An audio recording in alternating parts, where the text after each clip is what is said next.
चीते पटकल तो भरल दवाई के बोझ रे चीते पटकल तो भरल दवाई के गरज रे हमरा देहिया में दिल बतौरत बिहार वाला मरद रे हमरा देहिया में दिल बतौरत यूपी वाला मरद रे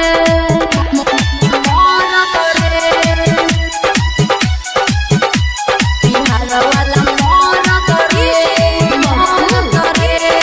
सुर संगम रिकॉर्डिंग स्टूडियो साहिबगंज।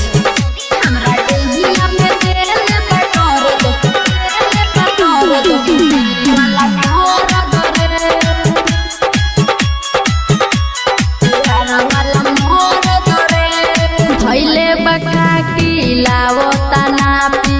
मन जाता करते ऊपरे मारता चप चप धके कमरिया अजा मिलता रे खूबरे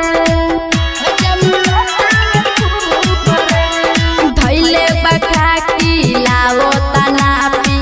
मन जाता करते ऊपरे मारता चप चप धके कमरिया मजा मिलता रे खूबरे पीसे हरदी बाटे पे दर्दी लागे नाव करा तोर मरे हमरा देहिया में दिल बदरद बेतिया वाला मरद रे हमरा देहिया में दिल बदरद दीवाना वाला मरद रे बेतिया वाला मरद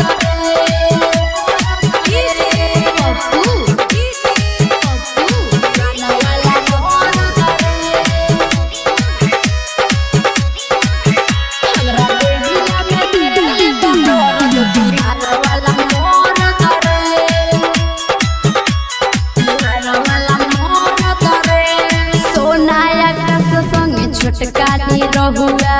कहे करह दिहला साथी हो राजा प्रकाश सुन बारे कसाई जिंदगी के पहले बर्बादी हो जिंदगी के पहले बर्बादी हो सोनाया का संगे छोटका नी रहुआ कहे करह दिहला साथी हो राजा प्रकाश सुन बारे कसाई जिंदगी के पहले